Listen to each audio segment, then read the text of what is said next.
The Alpha Sessions with Emma Joyce.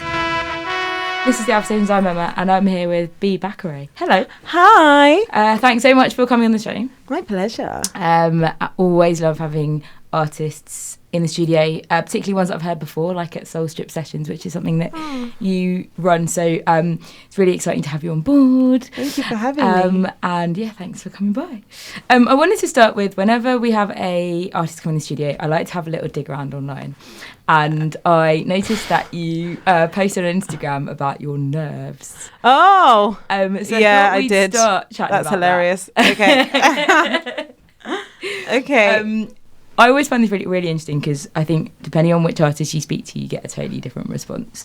But how do you conquer your nerves when you play live and go on stage? Particularly, I always find smaller audiences more nerve-wracking than larger audiences generally. Yeah, it's really strange actually, but that is actually true. Like smaller audiences are more intense because, I don't know, you're suddenly aware that people, because quite often it's intimate and people are listening, so you're suddenly aware that like everyone's attention's on you and it's like really quiet and it just suddenly feels really daunting and people feel really like close to you and stuff. You can see people's eyes. Yeah, you can see people's eyes and it just, I don't know why, it just feels intense. And you're like, oh, flip. Like, because I guess if it was in a noisy place and you messed up, like maybe you could just like swing, you know, just like breeze past it. But with the smaller one, it's probably not so much. So maybe that's why it feels more intense. But with nerves, for me, and this is what I said in my Instagram post as well, I tend to...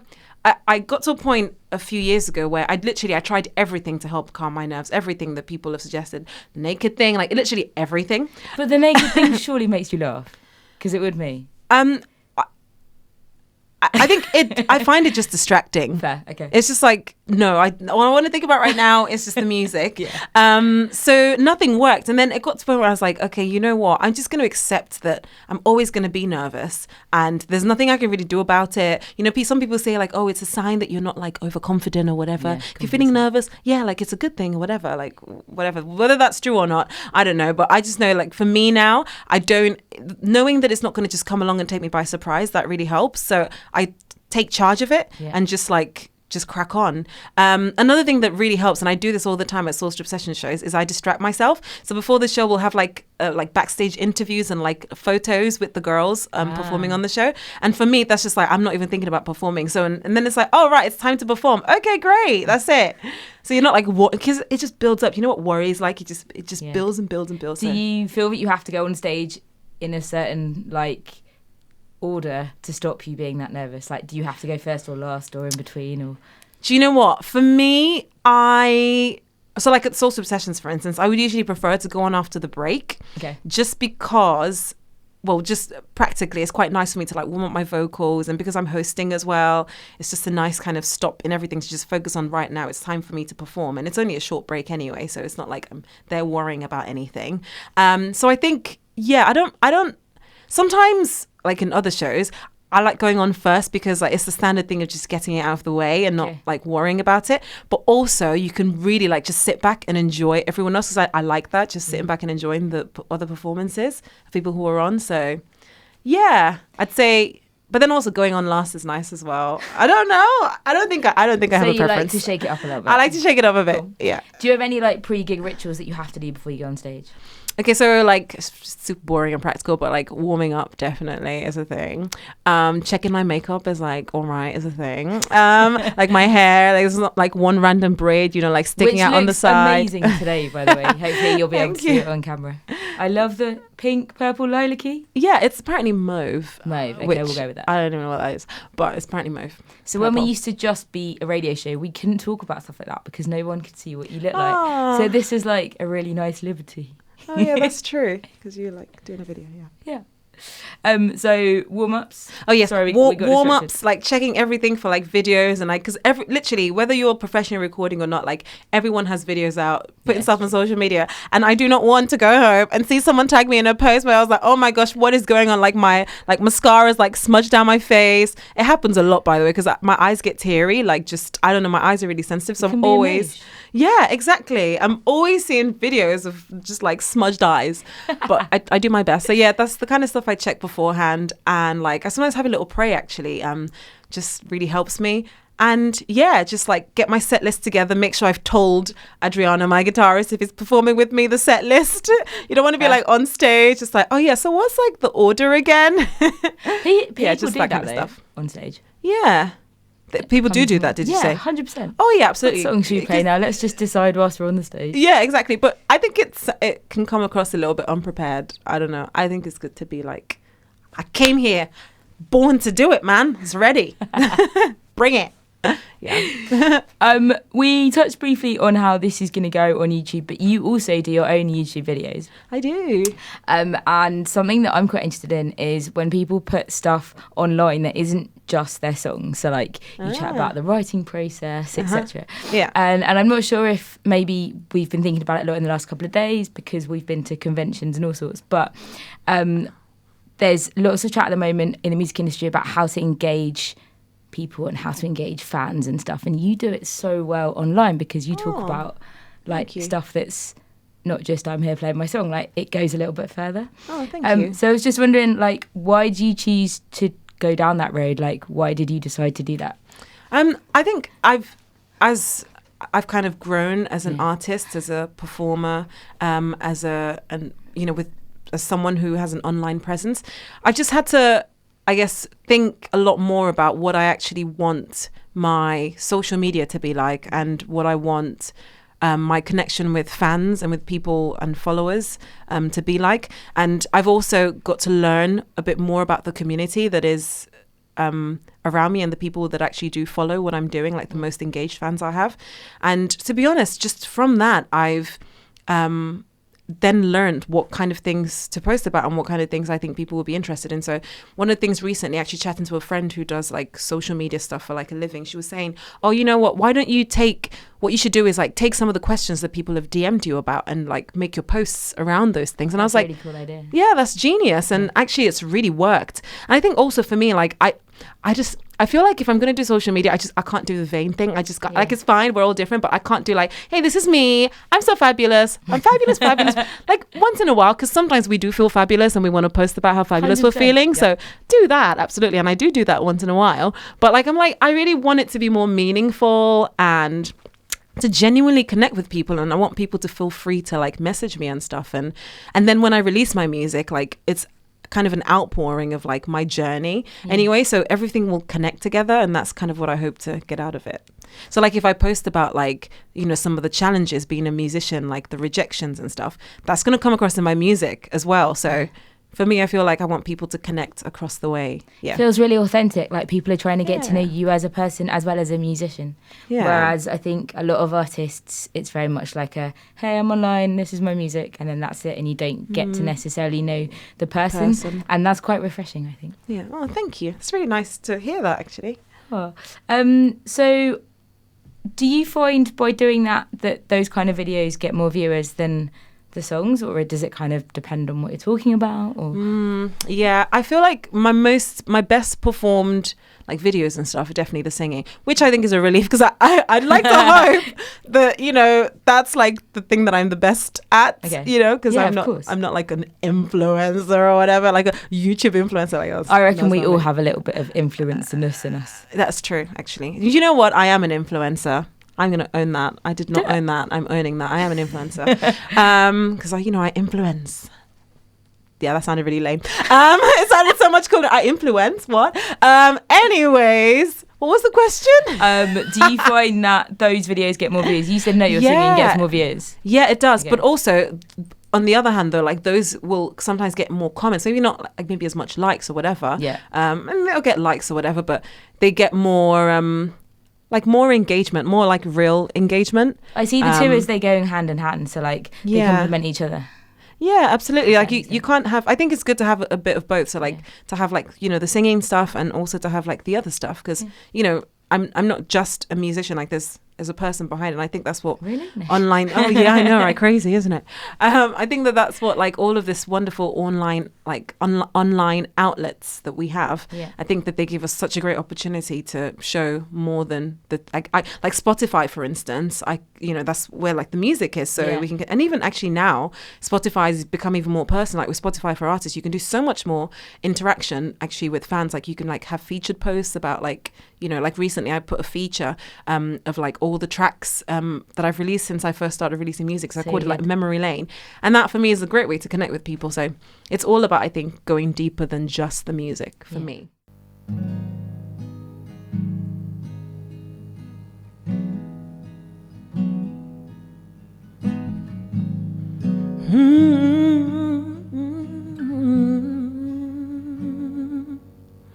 Your love is the richness to my bones when I think about it, so I will sing about it.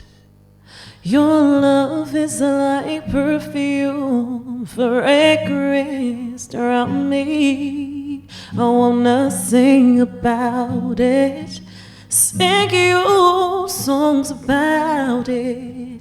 Your love is like a wave rushing over me, like an ocean sweeping me off my feet, an ocean sweeping me off my feet. Your love is like a wave rushing over me, like an ocean sweeping me off my feet, an ocean sweeping me off my feet. Your love like a wave pours over me, refreshing from the scorching heat. Your love delights me, your love delights me.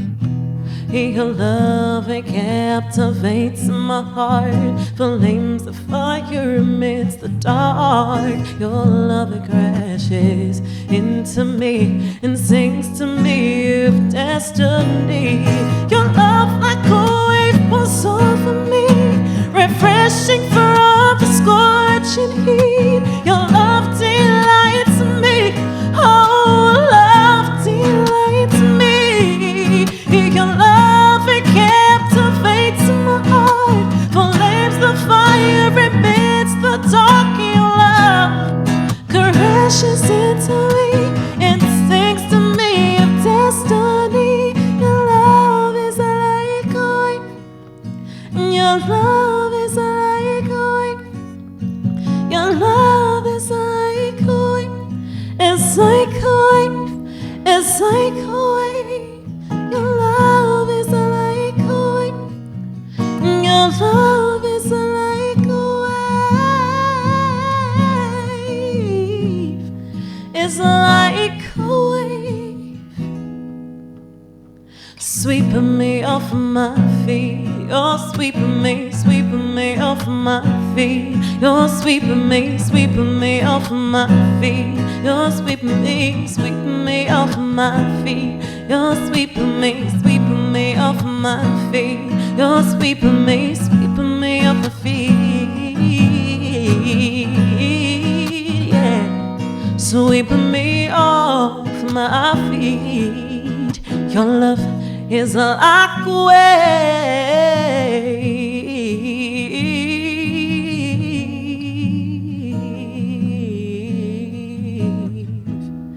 like a wave. Your love is like a wave rushing over me, like an ocean sweeping me off my feet, an ocean sweeping me off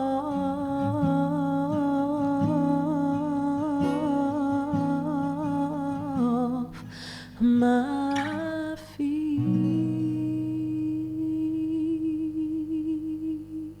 The Alpha Sessions with Emma Joyce. You have just released your third single from your forthcoming album.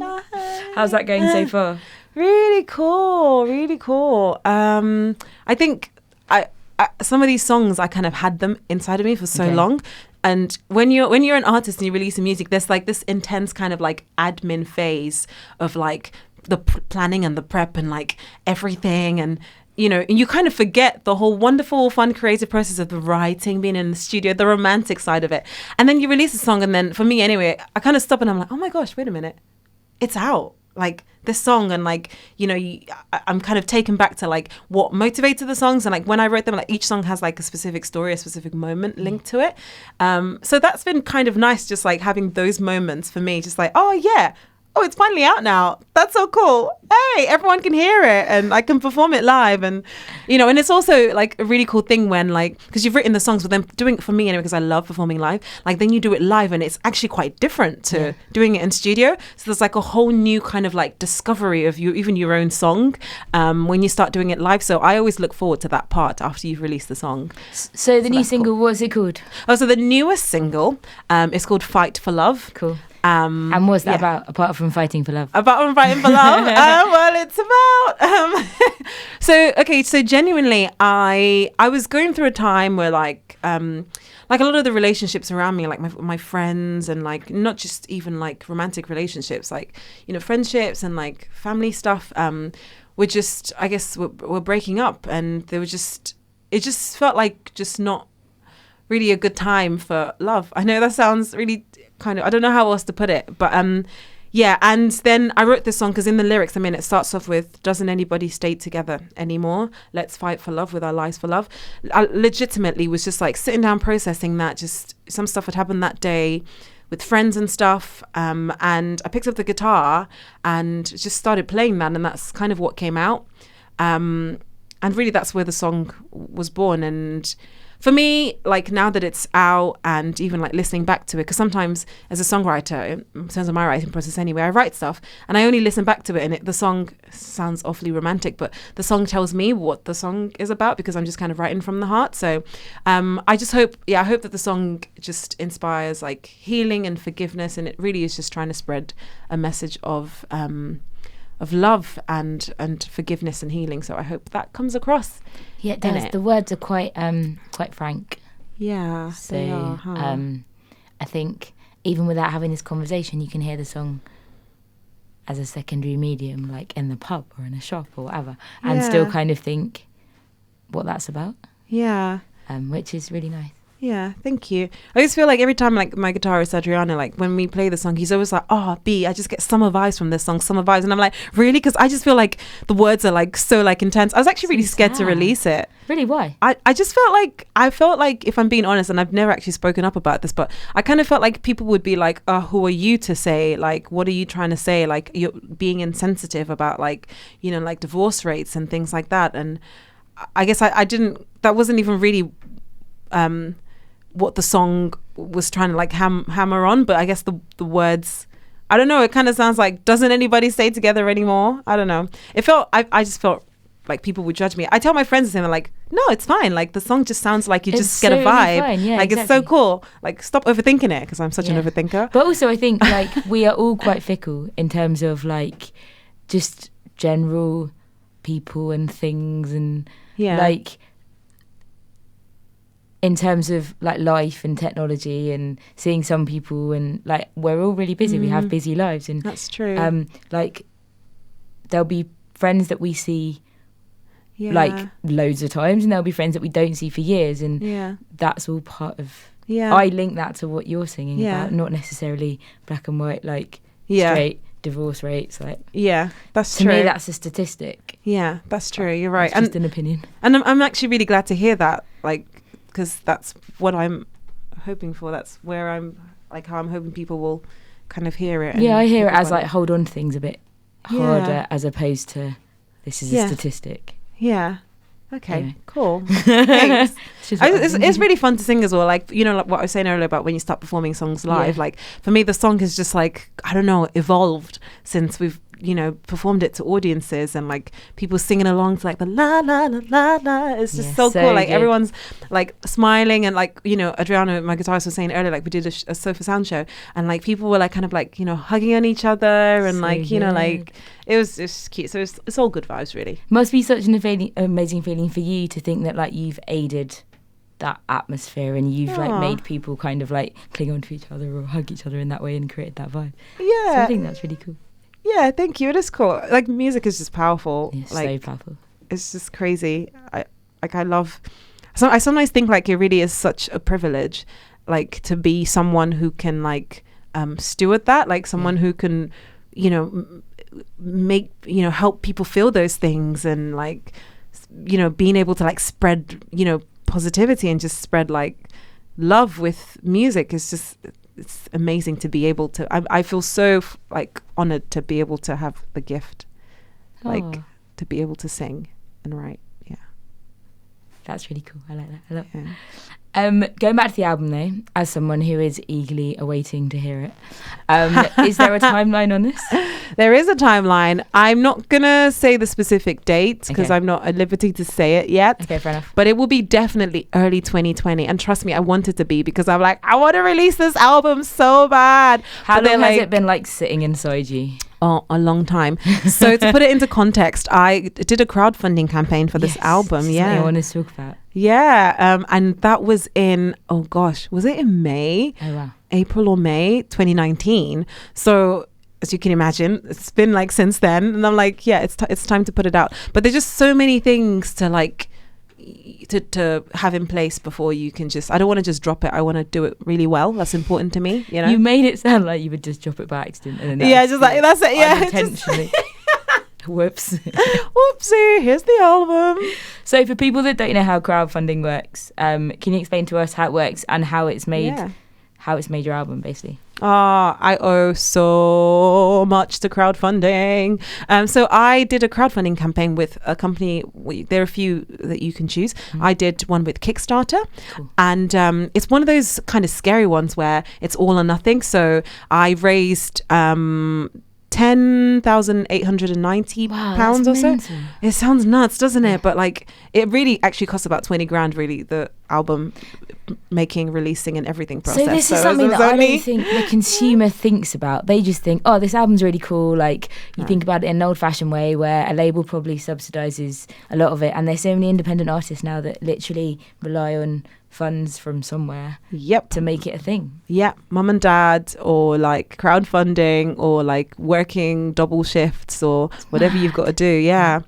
So I've self-funded like at least 50% of this album, really, myself, from like working and like, That's you know, so thank you. And mum and dad have helped. Just because like, I've got to give them some credit. the ordinary person chats about saving like all the time. So like Yeah. to be able to put that kind of money away and use it to something really artistic and really like that you'll treasure Yeah. forever, I think. Yeah, is really awesome. Yeah, and it's worth it. Absolutely, it's worth every 100%. penny. But I could not be able to do it as well as I want to do it without the crowdfunding. So sorry, I never actually answered your sorry. question. How does We got crowdfunding work? distracted. Okay, so I use Kickstarter, so it's all or nothing. So you've got to raise 10,000, whatever amount you're raising, the full amount, or you basically get nothing and everyone gets a refund. The risk. Yeah, I know. But there's so much that's involved in crowdfunding. As someone's put it to me, and to be honest, having done it, I completely agree with them. It's actually more about being a fundraiser, because it really is about fundraising. And some people are great fundraisers. In fact, sometimes I tell people that I did a crowdfunding campaign. They're like, "Oh, why don't you become a fundraiser? Clearly, you're good at fundraising. You should really consider fundraising. You know, That's so consider funny. fundraising." And I'm like, "Yeah, no." But thank you for the compliment. But I had to learn really fast that just by asking just my friends and family, it was only going to get to like a certain point, and I had Yeah. to be a good fundraiser. Yeah. But to be honest, like really, I owe the whole process like to like friends, family, like my fans. Like some of my super fans have been just incredible at supporting this album. I'm gonna give them a shout out. I love you, thank you. Yeah, like, you know, it's basically sending lots and lots of text messages. Yeah. You've got to make well, with Kickstarter it's recommended, and you pretty much have to do it, make like a promotional video. So I had to pay somebody actually to help me make a video that basically in this video you talk about what the project is, what motivated it, what people are going to get out of it. Yeah. Because that's it, you're not just I should say that you're not just raising the money just to take it and then go make the album. It's actually a lot of work. So you've got you promise people things as well. So there's a reward for every amount that you pledge. So I think for mine, one of the rewards was, I think there were a few, but one of them was like £30, and you get like a digital version of the album a week before it's released, and you get a social media mention and some other things. Some other rewards involve like getting a t-shirt, like postcards, and it's actually a lot of work that I'm still doing.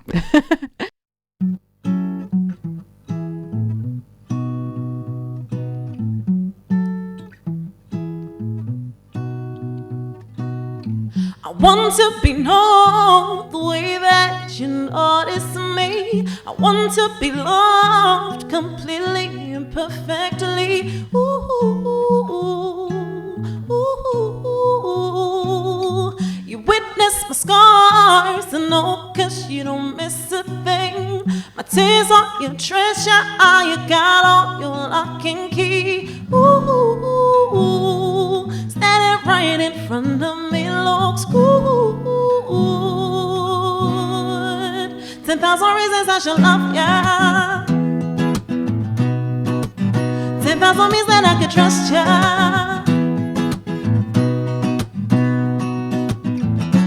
The way you make me feel. 10,000 reasons I should love ya.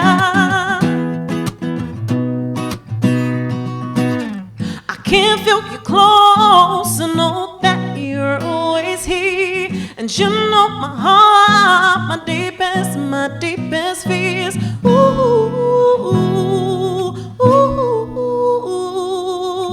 Been there from the start, through every love I lost.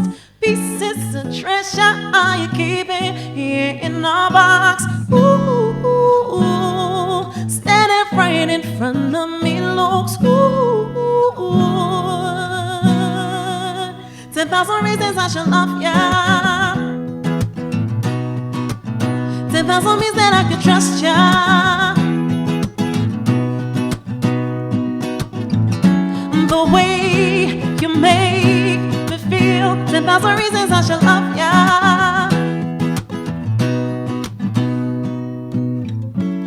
When I look into your eyes, I see your pain. I see 10,000 loves.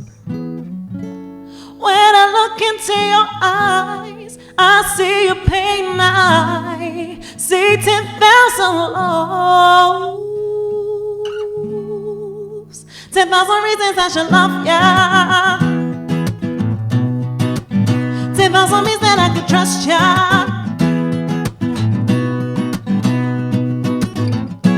The way you make me feel.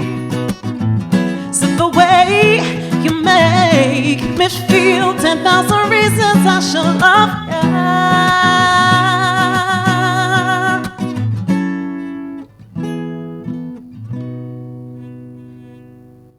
The Alpha Sessions with Emma Joyce. Bit of a controversial question now. Ooh, okay, hit me.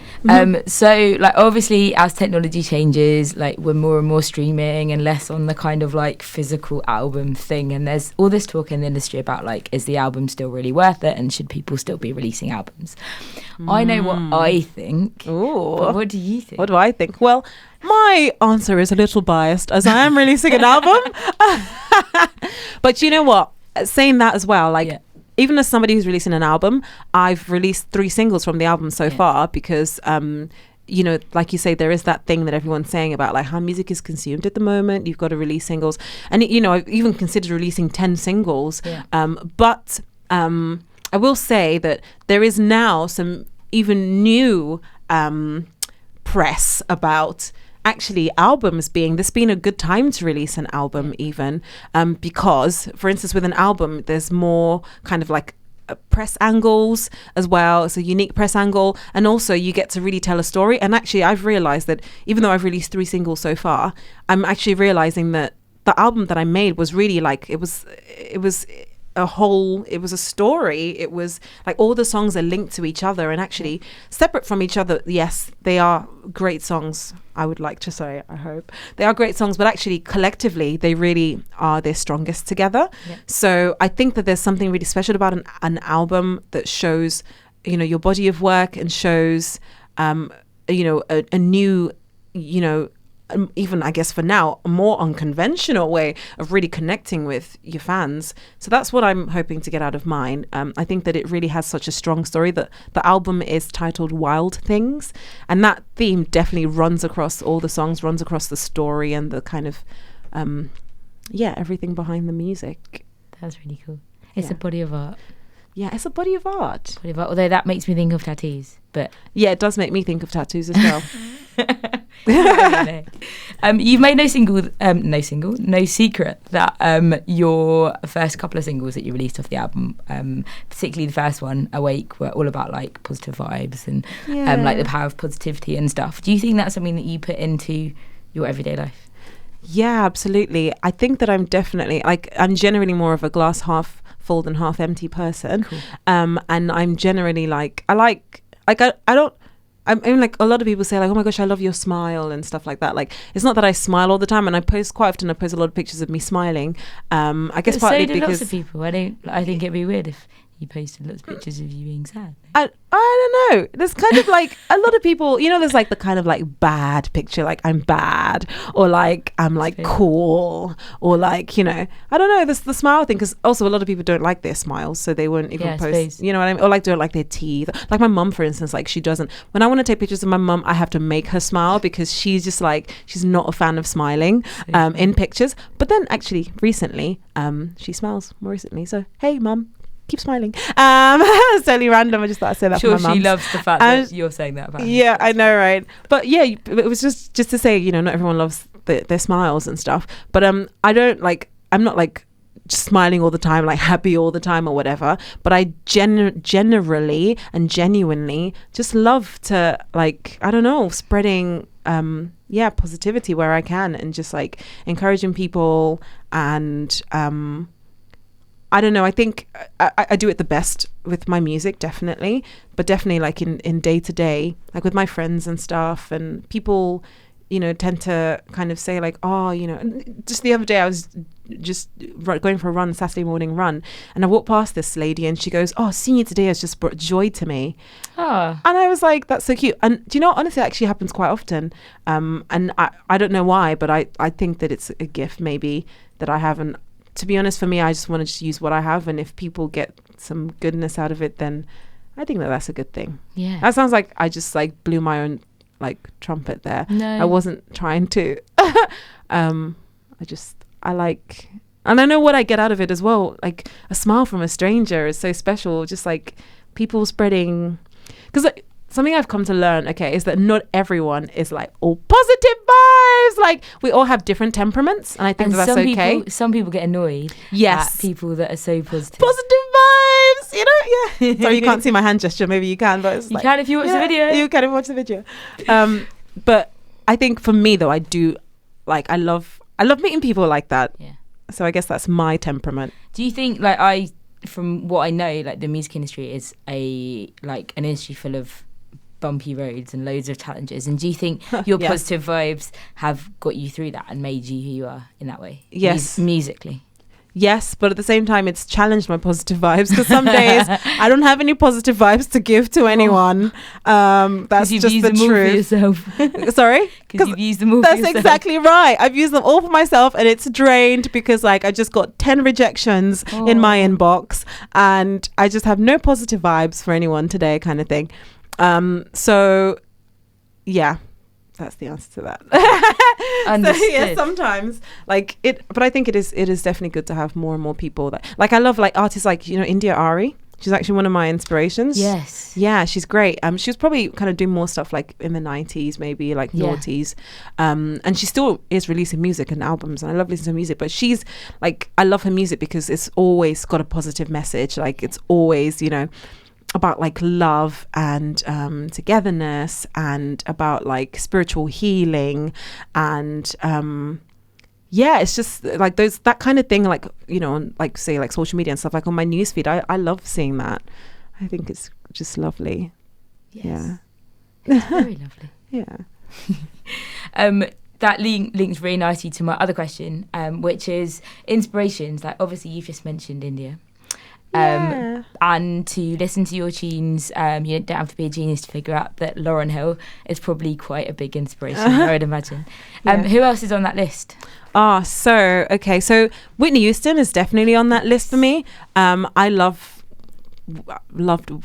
Whitney Houston, may she rest in peace. She literally like she's such a legend. Sometimes I just like have these days where I just like have an artist that I just like kind of like just go through YouTube videos, just watching their stuff, and you're just kind of in awe. So yeah, she's also one of them. There's an artist called Sena Bose that I really like. She's Swedish, and she's probably maybe more popular in Sweden. But yeah, she's really cool, and I love her music. I love her voice. Like, what's her name again? Sena Bose. Sena Bose. Okay, I'm gonna check it out. Yeah, definitely, you definitely should. So yeah, I'd say probably those are the main ones. One artist, I was having a conversation in an Uber the other day, totally random. As you do, you know. With the driver? With the driver and the people in the car. We're just talking about like artists and influencers. Yes. That ups your Uber rating. Sure. I'd like to think so. I've had actually very many interesting Uber experiences. I can't lie. I totally have to tell you this one. Okay, so it was my release day for Awake, my single before last. And I was getting an Uber home, as you do, an Uber pool. I have no association with Uber, by the way, just to put that out there. Other kind of cab services are available. Yeah, other services are available. It's just any pool. Let's not even mention the names. I was like, they were like, oh, where are you coming from? Because I was dressed up, because I just did like a release thing. And then they were like, oh, we want to hear your song. And then he plays it. What? And if you hear the song away on Spotify, just like on his like thing. Yeah. And like the song is so like kind of like good vibes. And we were all just like in the taxi, just like having such a ball, like singing along. And I did like a couple of like video things. And it was, I just loved like it was such a cool experience. I thought you were going to say I did a live gig at the back of the taxi. Oh, so I did a live gig at the back of the day. No, I did not. In terms of unusual locations, that might be good, I reckon. Yeah, absolutely. Not quite sure how that would work. Yeah, because you can only fit so many people in. Exactly. Don't know. Yeah, maybe not. Lay down, come with me. Let your dream come alive. Taking time just to be. Everything you want is yours tonight.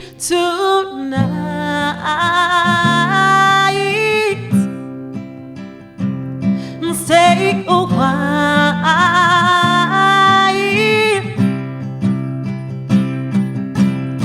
In my awake dream, we are so happy. No one can find us, nobody knows. In my awake dream, anything's possible. I have faith for what I don't see. You can be anything I want you to be. Oh, oh, oh, oh, oh, oh. Anything is possible. Oh, oh, oh, oh, oh, oh, oh. Close your eyes, open mine, see a vision come to life. In our world, one of a kind, much to discover, much to find for you and I.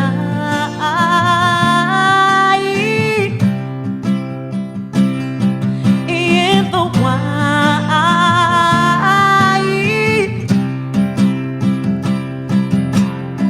in my awake dream, we are so happy. No one can find us, nobody knows. In my awake dream, anything's possible. I have faith for what I don't see. You can be anything I want you to be. Oh, oh, oh, oh, oh, oh, oh. Anything is possible. Oh, oh, oh, oh, oh, oh, oh. Space for us to breathe. Taste the what could be. Live in mystery. Stay with me. Space for us to breathe. Taste the what could be. Live in mystery. Stay with me. In my awake dream, we are so happy. No one can finest, nobody knows. In my awake dream, anything's possible. I have faith for what I don't see. You can be anything I want you. In my awake dream, we are so happy. No one can find us, nobody knows. In my awake dream, anything's possible. I have faith for what I don't see. You can be anything I want you to be.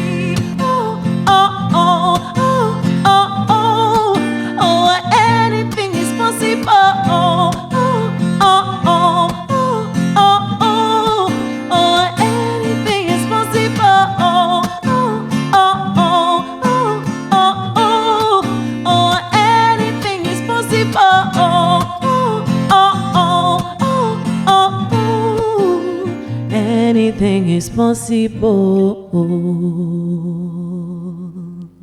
The Alpha Sessions with Emma Joyce.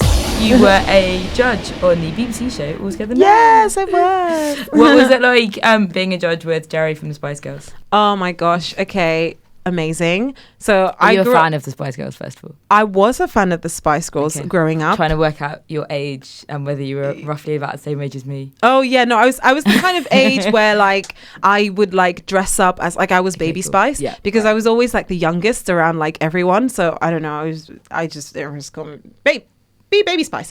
And we used to like have like our little like group, you know, like our Spice Girls group, and like this person was scary and this person was this and this person was that. So yeah, I definitely loved the Spice Girls growing up. Meeting a Spice Girl then in real life was just completely epic and unbelievable. And actually Jerry is so lovely, like she's so nice in person, and she really made an effort actually, like just to like really get to know everyone. And there were 100 judges. It was a lot of people. So for people that don't know what All Together Now is, can you like just tell us what it's about? Yeah, absolutely. So All Together Now is a Saturday night primetime singing competition, a TV show that is based on having 100 judges, not just your standard 4 judges. You have 100 judges, and we sit like in a kind of cinema kind of tier seating, and you have I think about 8 to 10 contestants every show.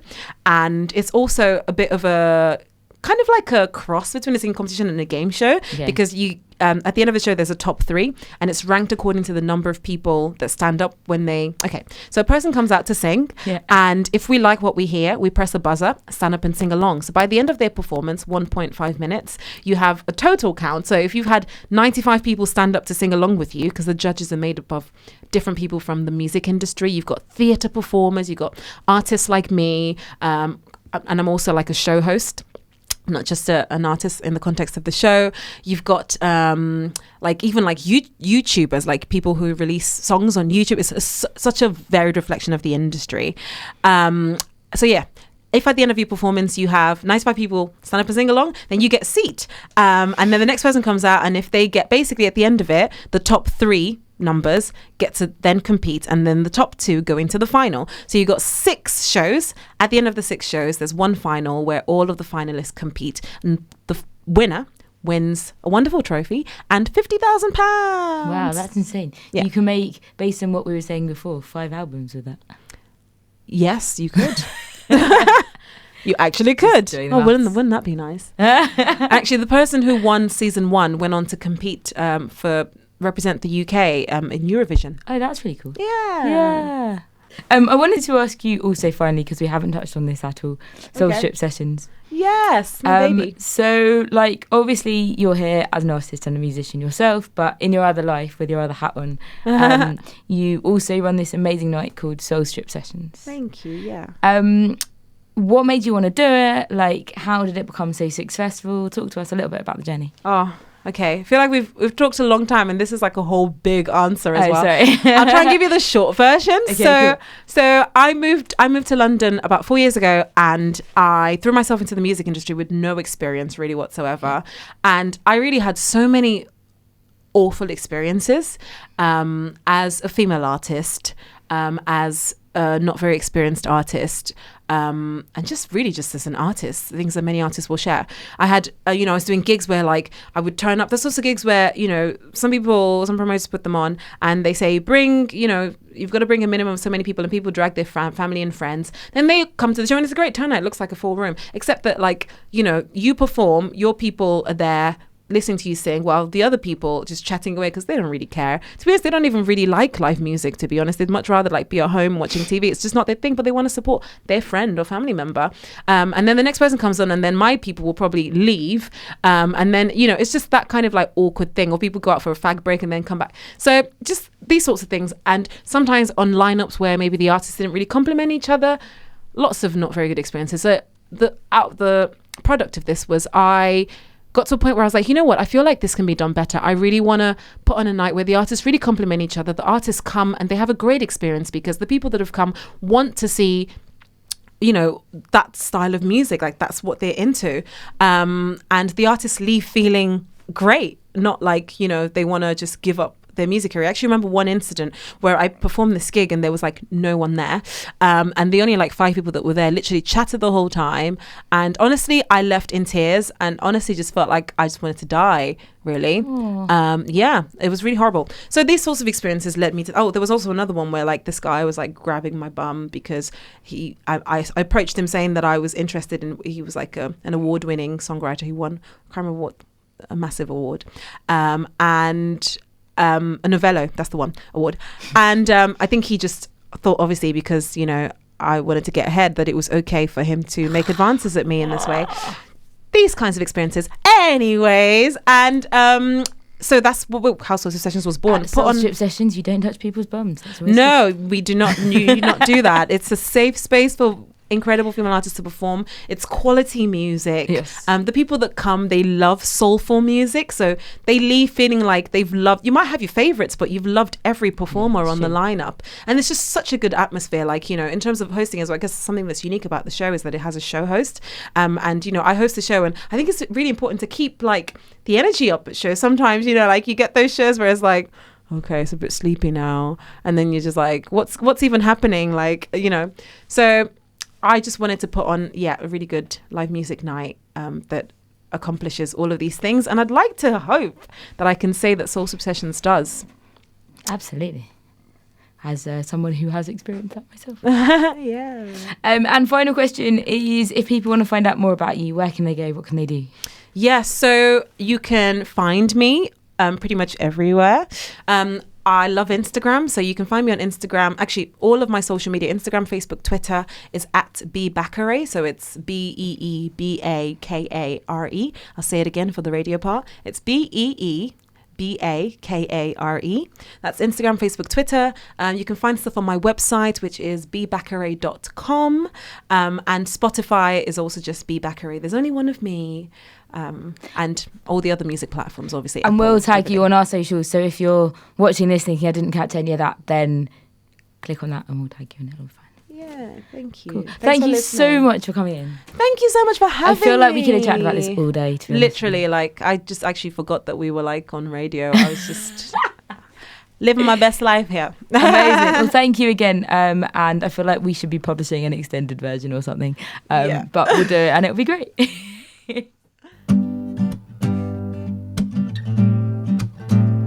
Whoa, yeah. La la la la la la la la la la la la. Doesn't anybody stay together anymore? Let's fight for love with our lives for love. Doesn't anybody stay together anymore? Let's fight for love with our lives for love. Take a lesson in forgiveness. It's not up to you, it's up to what you do. It is priceless, but it will cost you much. If you lay it down, you might just get your values worth.